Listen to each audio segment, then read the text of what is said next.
नमस्कार, स्वागत है आपका। हाल ही में महाराष्ट्र के उल्लासनगर से एक खबर सामने आई है, जहां एक शख्स ने पीरियड्स आने पर अपनी 12 साल की बहन की निर्मम तरीके से हत्या कर दी। पुलिस के अनुसार लड़की को पहली बार मासिक धर्म आया था, जिसके बाद सिक्योरिटी गार्ड की नौकरी करने वाले लड़की के भाई को लगा कि उसकी बहन ने शारीरिक संबंध बनाए हुए हैं। इसी वजह से भाई ने अपनी बहन की निर्मम तरीके से हत्या कर दी। इस घटना ने तो ये साफ कर दिया है कि पीरियड्स यानी माहवारी एक ऐसा मुद्दा है जिस पर हमारे समाज में आज भी खुलकर बात नहीं की जाती है। पीरियड्स के संबंध में लोगों का आज भी ज्ञान का अधूरा ही मामला पता है। अचरज की बात तो ये है कि आज भी भारत की लगभग 71% लड़कियां पीरियड्स से अनजान हैं, जिसका मतलब है कि उन्हें माहवारी के बारे में कुछ भी नहीं पता होता। वहीं उनको सैनिटरी पैड तक पहुंचाने में कठिनाई और एक बड़ा मुद्दा होता है। एक अध्ययन के अनुसार भारत की 355 मिलियन मासिक धर्म वाली महिलाओं में से केवल 36% महिलाएं ही सैनिटरी नैपकिन का उपयोग करती हैं, जबकि बाकी अपने प्रवाह को प्रबंधित करने के लिए पुराने कपड़े, भूसी, राख, पत्तियां, कीचड़, मिट्टी और ऐसी अन्य जीवन घातक सामग्रियों का इस्तेमाल करती हैं। मासिक धर्म स्वास्थ्य विशेषज्ञों का कहना है कि मौजूदा कोरोना वायरस संकट ने भारत में मामलों को और भी खराब कर दिया है। देश सख्त लॉकडाउन के तहत जिसने मासिक धर्म स्वच्छता उत्पादों के उत्पाद और आपूर्ति को बुरी तरह से प्रभावित किया है।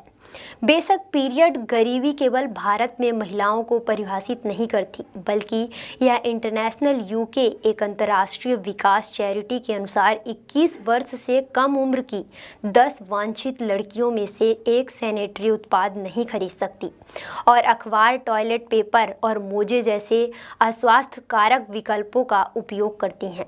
भारत भर में लाखों परिवार मासिक धर्म स्वच्छता उत्पाद खरीदने में सक्षम नहीं है।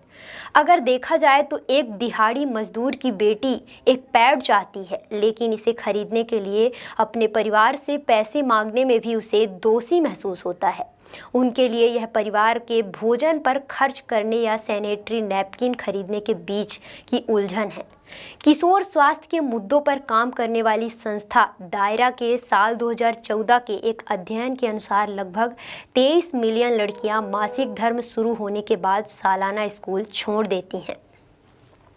इन्हीं मुद्दों को गंभीरता से लेते हुए समाज और माहवारी को लेकर लड़कियों को जागरूक करने के लिए 15 जून को संयुक्त राष्ट्र शैक्षिक, वैज्ञानिक और सांस्कृतिक संगठन ने राजधानी में मासिक धर्म स्वास्थ्य और स्वच्छता प्रबंधन पर स्पॉटलाइट रेड नाम से पहल की शुरुआत की है।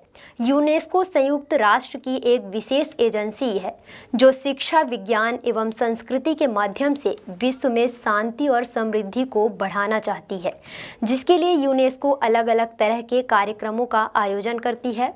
इस आयोजन का मकसद लड़कियों को माहवारी के कारण बीच में ही पढ़ाई छोड़ने से रोकना है।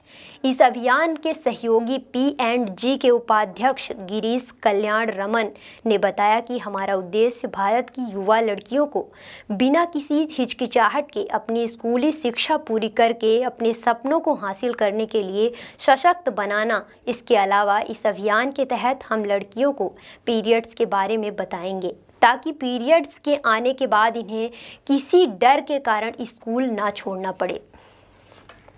माहवारी कोई बीमारी नहीं, बल्कि एक कुदरती जैविक प्रक्रिया है। यह स्त्रियों को महीने में एक बार होती है और चक्र के रूप में चलता है। यह चक्र औसतन 28 दिनों का होता है। डॉक्टर्स की माने तो स्त्रियों को पीरियड्स 21 से 35 दिनों तक में भी कभी आ सकता है। पीरियड्स के दौरान स्त्री के गर्भाशय के अंदर खून बाहर आता है। किसी लड़की को पीरियड्स शुरू हो जाए तो इसका मतलब कि उसकी शारीरिक शक्ति गर्भ धारण करने के लिए तैयार हो चुकी है। उसकी प्रक्रिया पूरी तरह से शुरू हो रही है। यह स्त्री के शरीर से हार्मोन से जुड़े बदलाव को भी बताता है, जिसे माहवारी यानी कि पीरियड्स से पहले की परेशानी कहा जाता है। अंग्रेजी भाषा में इस हार्मोनल बदलाव को पीरियड्स या प्री मेंस्ट्रुएंट सिंड्रोम कहा जाता है।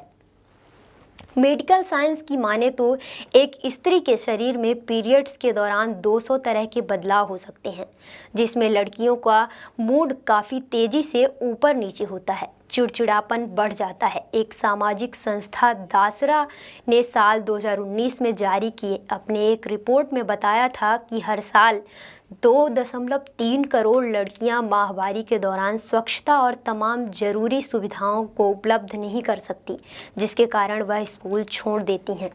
कई संस्थाओं और कार्यकर्ताओं की माने तो स्कूल में शौचालय और साफ पानी जैसी जरूरी सुविधाएं भी नहीं होती, जिसके कारण लड़कियों को स्कूल की जिंदगी प्रभावित हो रही है। चाइल्ड स्पेशलिस्ट जन कल्याण विशेषज्ञ अर्पणा कुमारी कहती हैं कि ज़्यादातर मामलों में पीरियड्स आने से पहले तक लड़कियों को इसके बारे में कोई भी जानकारी नहीं होती है।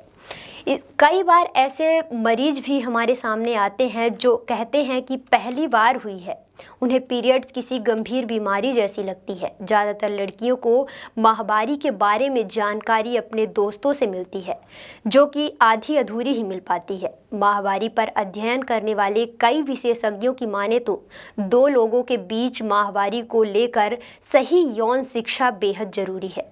इससे न सिर्फ लोगों को महिलाओं के शारीरिक प्रक्रियाओं के बारे में वैज्ञानिक जानकारी मिलती है, बल्कि यौन संबंधों, लैंगिक पहचान और सुरक्षा, सेक्स के बारे में भी जागरूकता बढ़ती है। प्रचारकों का कहना है कि इसका मुख्य कारण स्कूल में स्वच्छ शौचालय की कमी और स्वच्छता उत्पादों का कम होना है।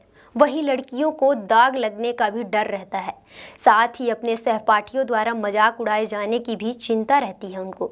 अध्ययन में यह भी पाया गया कि बड़ी संख्या में महिलाएं पीरियड्स को गंदा मानती हैं, जिससे पता चलता है कि क्यों मासिक धर्म वाली महिलाओं को अक्सर सामाजिक और सांस्कृतिक गतिविधियों से बहिष्कृत कर दिया जाता है और उन्हें सभी प्रकार से प्रतिबंधित कर दिया जाता है। उन्हें मजबूर कर दिया जाता है कि आप ये काम नहीं कर सकते। अब समय आ गया है कि हम समझें कि मासिक धर्म सिर्फ एक जैविक प्रक्रिया है और इससे जुड़ी गोपनीयता दूरी होनी चाहिए। मासिक धर्म को सामान्य बनाना और इस प्राकृतिक प्रक्रिया से जुड़ी वर्जनों को नष्ट करना महत्वपूर्ण है। परिवर्तन शुरू करने के लिए बातचीत करना ही काफ़ी है और अब समय आ गया है कि हम ऐसा करें।